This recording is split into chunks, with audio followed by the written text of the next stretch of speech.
Louisville. This is Smoke On, the flight team that is local. They are making their way through the skies of Louisville. They are spraying out, which we learned earlier if you were watching, baby oil to help create that smoke sensation as it looks, and they really do wow the crowd. They perform at a lot of things around the area, and we've likely seen them overhead before because a lot of them are pilots, as we've mentioned, either with UPS or other commercial airlines. Well, hopefully all of them are pilots. Right. At the Well, moment. yeah, exactly. Yeah, well, good point. Let's just keep it in perspective. What's neat about this is this shows, that this type of flying, formation flying, doesn't have to be uniquely to military, because actually in today's flight of 6, there's only one previously military qualified pilot. The rest are either air transport pilots from either the airlines or UPS, and there's one guy that's just a pilot, hasn't flown for an air transport company or has not flown for the military. But they go out and they practice, they get qualified, they get certified by the FAA, and they're out there doing formation work, and they're doing a great job. Terrific, and they're from Louisville. This is their first time appearing in Thunder over Louisville, and we're bringing you this shot right here. So as they're in these formations, are they talking to each other all of the time as we're listening to this?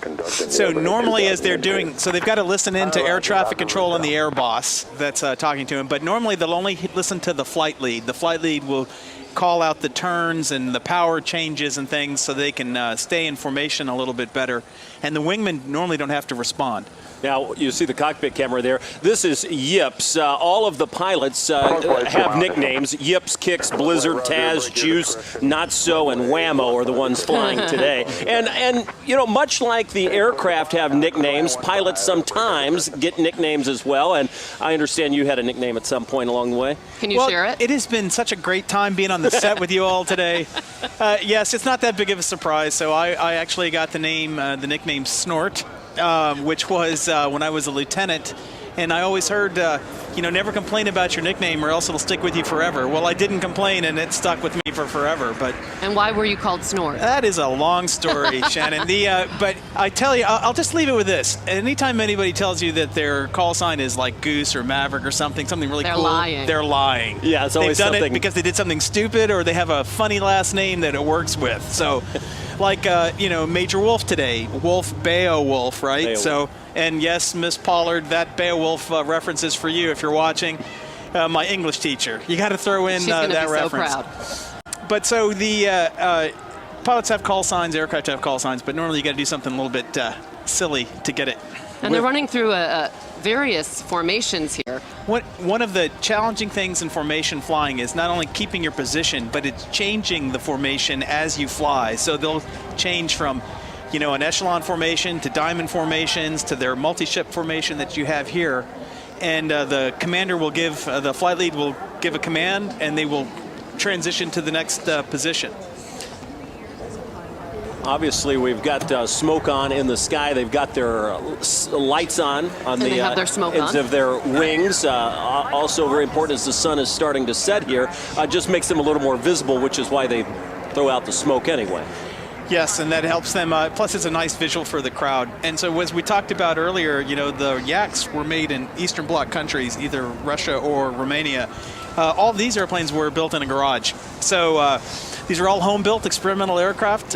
Most of the aircraft were built by the guys that are flying them, so they've got faith and trust in them. But it's the RV models, the 7s and 8s, are very popular with aviation enthusiasts, and you get a chance to see a lot of them fly. That's just amazing when you think about that, building your own airplane.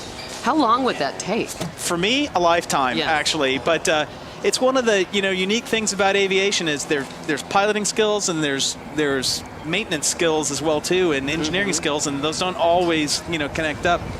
And for any young folks that are out there that say there's no career in aviation for them because they don't like to fly, well, you don't have to. You can build them, make them, and maintain them. I'm doing just some rough math. Most of these guys have over 15,000 hours of flight time, 100,000 hours up there. I mean, that's impressive. Yeah, it's years in the air. Yeah. But most of the flight time, if you're, think about it. If you're going to fly like some of the UPS guys that from Louisville to Shanghai, I mean, you're in the air for 16, 17 hours. Is it much more challenging now that the sun is setting to fly during this time, or is it more difficult when it's night time? Well, it changes the visual aspect of things. And so when you're up in the air and it starts getting darker on the ground, it's still daylight for you in the air, but on the ground it starts to become more nighttime. And so you do have to pay a little bit more attention as the night goes on. Your visual acuity, your depth perception as it gets dark also changes. So they're working a little bit harder. And then, they'll go back and they'll land as it gets dark. But we'll see, when we see guys come out and do stuff at night, it's crazy when they're doing some of that stuff at night. Well, we're watching on this side. I know John and Myra, as well as Barry on the Indiana side, are also getting a glimpse of this. Guys, smoke on. How you like it? Love it. Well, I want to talk about something. Barry, you said they called Rob, or that Rob was saying that his nickname was Snort. What's yours? So, I wish I had a fun, interesting story. I was in pilot training. I was Gordo. Gordo. And it. or Dolph.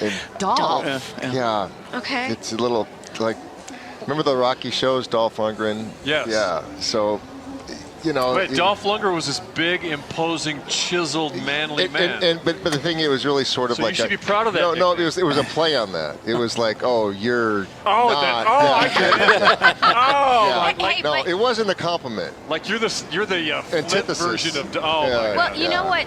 Barry, what John says now. Come to us from a viewer. See can't here. believe you're gonna. Okay, I don't know somebody- it. Can I tell it? Yes, Can go I tell ahead, it? go ahead. All right. This viewer tweeted at John and said that he looked like a total zaddy. Zaddy. So I didn't know what zaddy was. So he looked it up. It's like a spiced up daddy.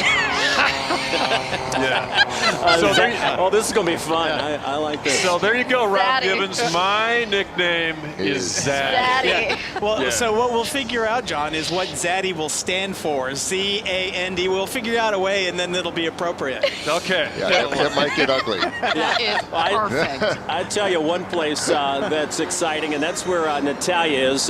We thought we'd find her there, but it's a pilot's party. Of course she's there. Natalia? I know, with other zaddies, is that right? You learn something new every day, right? But I am here with another pilot who flew earlier today. He flew the C-130, and tell us your name and your title, what you do, and this isn't your first Thunder over Louisville either, right? No, I'm Nick Coleman. I'm retired at the Kentucky Air National Guard. I didn't fly a C-130 today, but I have flown the C-130 a lot in the past in that little air show. And I've got a civilian airplane I fly the air shows in. I flew it today. It's a little clipped-wing Taylor craft. An old, it's a modified aerobatic airplane made to do exactly what it does here. So one of the coolest things that I've seen that I don't know that the public generally gets to see, and that is you still see all the pilots here with their phones up to the sky. You were doing it just a second ago, filming all the planes, just like everyone else, as if they don't fly them themselves. That's true. I see the airplane flyer, I got to look up and take a picture of it. But here, Louisville's kind of my hometown air show. So all these guys flying, I know them. A lot of them, except for the people from the military guys from off base. But the locals that was flying around, there's a lot of community support, a lot of pilots that come out here and love to fly on this air show. So one thing that I think is really cool, and I've spoken to several pilots here today, they said this is what, an event like this is what inspired them to become a pilot. Was that the case for you? Absolutely. I went to air show.